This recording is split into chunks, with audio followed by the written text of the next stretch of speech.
بچه‌ها، حالتون چطوره؟ خوش اومدین به یه ویدیو جدید دیگه با یاس بوکس.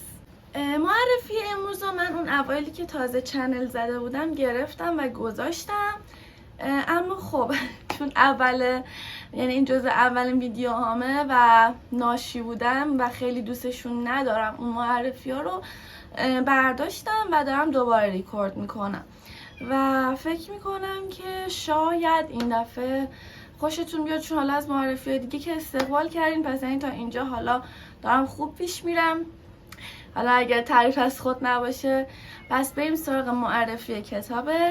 ما تمامش میکنیم و جلد دومه ما شروعش میکنیم که همون جلد دومشه.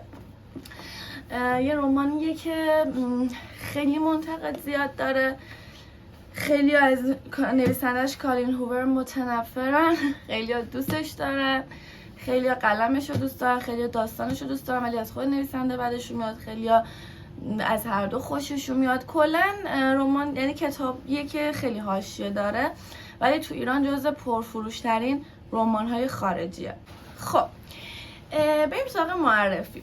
اول از جلد اول شروع میکنیم، ما تمامش میکنیم که داره از زبان دختری روایت میشه به اسم لیلی، که یه دختریه که قصد خودکشی داره بالای یه پشت بومی، حالا توی شهر پیدا کرده، مهاجرت هم کرده و اومده به یکی دیگه از شهر آمریکا که حالا اسمش یادم نیست، نمیتونم تلفظ کنم، فکر کنم بوستون بود، بوستون نمیدونم، یه چیز توی مایه ها، حالا شما بگین درستشو برام تو کامنت ها.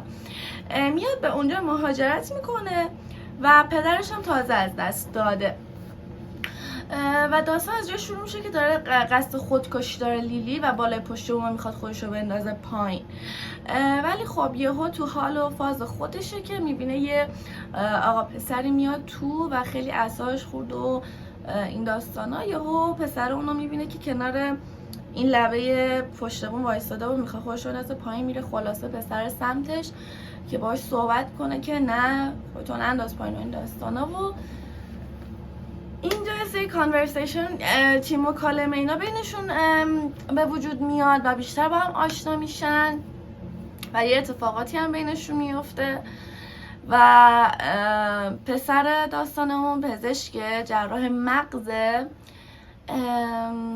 و اگه بخوام بهتون کلی بگم اینجور حالتیه که خب دیدین دیگه آمریکایی‌ها تو قرارهای اول چه اتفاقاتی بینشون میفته و اینجوری میشه که دیگه خلاصه دیگه همدیگر رو نمیبینن بعد از اون دیداری که داشتن بالای پشت بوم. و بعد لیلی میاد میگه که آره مراسم خاکسپاری پدرشه، برمیگرده شهر خودش و یه نامه ای نوشته که برای پدرش بخونه. پدرش قبلا شهردار اون منطقه و شهر بوده و توی نامه میگه که پدرم خیلی آدم مزخرفی بود، خیلی پدر بدی بود، فلان بود، بهمان بود و خیلی شیک و مجلسی از کلیسا میاد بیرون و اینجاست که دیگه زندگی لیلی آغاز میشه و مادرش هم تو همون شهر زندگی میکنه و مامانم که میدین همیشه دارن هرس میخورن که اینو نگو اونو نگو، اینجوری بگو اونجوری نگو، این داستانا. و لیلی قصد داره که برای خودش یه گل فروشی بزنه، یعنی دنبال کاراشه که یه گل فروشی بزنه، یه گل فروشی خیلی گوگلی و خوشگل هم میزنه و یه روز میاد درخواست میده که یه نفر بیاد و حالا کنار دستش کار کنه و یه دختر مثل آلیسا، آره اگه اسمش درست بگم، میاد و میگه که باردارم هست. نه باردار نیست، اینجوریه که میاد میگه که من میخوام که اینجا مشغول به کار بشم، حوصله‌ام سر میره و اینا و خلاصه قبول میکنه لیلی و با هم دیگه تو مغازه کار میکنه، یعنی شروع میکنن به کار کردن کم کم که مغازش افتتاح میشه و اینا، تا یه پسری میاد داخل گل فروشی که همون آقا پسریه که بالای پشت بوم لیلی رو دید و برادر آلیسا هستش و دیگه خلاصه پاتوقش اونجا مشخص میشه. حالا این آقا پسر داستان ما کیه؟ رایل جراح مغزه و دیگه به شدت عاشق و شیفته لیلی شده، خیلی میخواد که باهاش ارتباط بگیره، باهاش دوست بشه. خب لیلی اولش سرسخته و حالا مثلا یکی از کاراش اینه که وقتی میاد تو گل فروشی رایل به لیلی میگه که من یه دسته گل میخوام سفارش بدم، مثلا فلان دسته گل رو انتخاب میکنه، یه نامه مینویسه میگه بدین به فلانی و حساب میکنه. لیلی وقتی که میخواد دسته گلا رو برداره که حالا بره به شخصی که اون گفته بده، میبینه که اسم خودش و آدرس مغازه خودشه. خلاصه اینجا کم کم یه رابطه دوستی بین رایل و لیلی و آلیسا وجود میاد. آلیسا هم که با همسرشه، به شدت ثروتمنده و از روی حوصله سر رفتن اومده بوده سر کار و اینجوری میشه که این رفاقت ها شکل میگیره و کم کم رایل و لیلی با هم وارد یه رابطه خیلی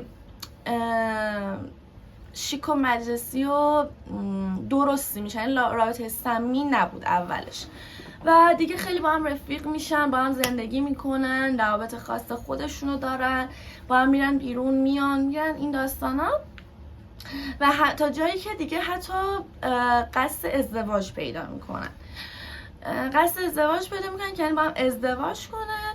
تا یه روز رایل و لیلی با هم دیگه میرن به یکی از رستوران‌های معروف، مشهور و محبوب شهری که حالا زندگی میکنن، اسمش یادم نیست، و اونجا دارن غذا یعنی غذا رو تو منو نگاه میکنن و یه آقایی میاد بالا سرشون و میگه که یعنی احتمالاً سرآشپز بود یا گارسون، میاد میگه که حالا بهتون میگم چرا اینجوری گفتم، سفارشتون چیه؟ لیلی تا سرشو میگیره بالا، میبینه که آدم آشنا میبینه. این آدم آشنا کیه؟ اولین عشق زندگی لیلی که لیلی بهش پناه داد، لیلی هواشو داشت و اون پسر بی خانومان بود و خلاصه اولین کسی هم که باهاش لیلی رابطه جنسی داشته و بعد از سالها همدیگر رو توی این رو موقعیت میبینن. یعنی لیلی رایل هست و یهو داره اولین عشق زندگیش رو میبینه. حالا اسم این آقا پسر ما چیه؟ اطلس که بالاخره سر و کلش تو زندگی لیلی پیدا میشه، ولی لیلی دیگه بعد از این همه سال که منتظرش بوده دیگه توی رابطه با رایل چه گفتم رایلی پیش میره که لیلی یکم به هم ریخته میشه و فلش بک میخوره توی داستان که حالا گذشتهشون چی بوده. اطلس یه پسری بوده که حالا توی یه زندگی عین بی خانمانا زندگی میکرده، یعنی فقیر بوده، مادرش از خونه انداخته بودتش بیرون، بعد اینکه به زور میرفته مدرسه، اصلا همون نمیتونسته بره. بعد لیلی و اطلس تو راه مدرسه تو اتوبوس با هم آشنا میشن. تنها دختری که میره بغل اطلس میشینه و از بوی بدش نمیناله همین لیلیه. بعد لیلی کم کم پسر رو میاره تو خونش، اطلس رو، حتی لباس باباشو میده بهش بپوشه، میره تو خونهشون، همون با هم آشپزی میکنن وقتی که پدر مادر لیلی نیستن و اولین رابطهشون هم با هم دارن که دقیقا اونجا پدر لیلی بالاخره میاد تو اتاق و میفهمه همه چیا و اطلس از خونه میندازه بیرون و بعد از اون اطلس غیب میشه و لیلی میمونه و این غم بزرگی که رو دلش مونده. و اینجا هاست که داستان شکل میگیره، ولی رایل هنوز نفهمیده که چه اتفاقایی افتاده و لیلی هم فکر میکنه که اطلس گارسونه تو اون رستوران، در حالی که نه، اون یکی از بزرگترین و بهترین رستوران‌های اون شهر مال خود اطلسه. و کم کم که میگذره یه بار یه اتفاقی میفته و مثلا دیگه لیلی با اطلس صحبت میکنه که من تو رابطه‌ام و لطفا دیگه مثلا نیا سر میزم و اینجور چیزا و دیگه خلاصه لیلی تمرکزش رو میذاره رابطه‌اش با رایل که یهو چجور بگم بهتون، رایل یه روی دیگه از خودش، یه برگ دیگه از خودش رو میکنه. اونم اینه که به شدت خشن و سریع عصبی میشه. مثلا دارن با هم کیک درست میکنن با لیلی، یهو کیک در حال سوختنه، وقتی لیلی و رایل میرسن رایل سریع میاد تا کیک رو در بیاره مسال میزنن، انقدر بد دستشو میزنه تو صورت لیلی که کل صورت لیلی سرخ میشه، کبود میشه، آسیب میبینه و حتی دست لیلی میبره و رایل هی عذرخواهی میکنه و لیلی اولش میگه اوکی مشکلی نیست، حالا مثلا داشته دستت میسوخته سری دستتو کشتی یا اینا، ولی بارها و بارها این اتفاق تکرار میشه. جوری که دیگه رایل لیلیو عملا کتک میزنه و یک بار دیگه که میرن به اون رستوران یهو اطلس دوباره میاد بالا سر میزشون، به خاطر اینکه نمیتونسته خودش رو کنترل کنه دیگه. اولین عشقش کسی که بهش جا مکان میداده، غذا میداده، هواشو داشته، به هر حال بیچشارو نبوده که میبینه که اون شخص لیلی صورتش زخمیه، دستش زخمیه و در همون این رایل هم یه دستش رو بسته، باندپیچی کرده و خیلی عصبی میشه و سری میدوه میره و لیلی هم پشت سرش بلند میشه از سر میز میره و توی دستشویی همو میبینن و اطلس میگه که آره تو مثل مادرت شدی، همونجور که پدرت مادرتو میزد، مادرت هیچی نمیگفت و همه این چیزا، تو هم عین مادرت شدی و چرا اجازه میدی اذیتت کنن. و لیلی هم بهش میاد توضیح بده که ببین نه مثلا اتفاقی نیست، درست میشه، من میتونم از پسش بر بیام، که یهو رایل میرسه. کنم میتونین حدس بزنین اتفاقات بعدشو. اینجوری میشه که خب رایل خیلی حساس میشه، خشونت خانگی که نسبت به لیلی داره خیلی بیشتر میشه. لیلی دیگه میخواد ازش جدا بشه که متوجه میشه بارداره، ولی با این حال تصمیمش رو میگیره و جدا میشه از رایل، برمیگرده شهر خودش پیش مادرش و این عشقی که حالا نسبت به اطلس داشته رو دلش میمونه، چون دیگه نمیتونه با بچه برگرده به اطلس. از یه طرف هم خب دیگه رایل رو نمیخواد و نمیخواد که به هر حال بچهش، حالا دخترش در واقع، دوباره رایل، یعنی با رایل، یه فردی مثل رایل بزرگ بشه و آسیب ببینه، همونجور که خودش با پدرش بزرگ شد. و این توی ما تمامش میکنیم اتفاق میفته و قلم نویسنده واقعا قشنگه، از نشر آموت منتشر شده، مترجمش هم خانم آرتمیس مسعودیه. واقعا کتاب فوق‌العاده قشنگیه، من دوستش داشتم. حالا براتون یه خلاصه از کتاب گفتم و بریم سراغ جلد دومش. جلد دوم کتاب ما شروعش میکنیم یه جورای رابطه بین اطلس و لیلیو داره روایت میکنه و اینو خیلی خلاصه تر میگم بهتون، چون من خودم به شخص ما تمامش میکنیم و بیشتر دوست داشتم تا ما شروعش میکنیم.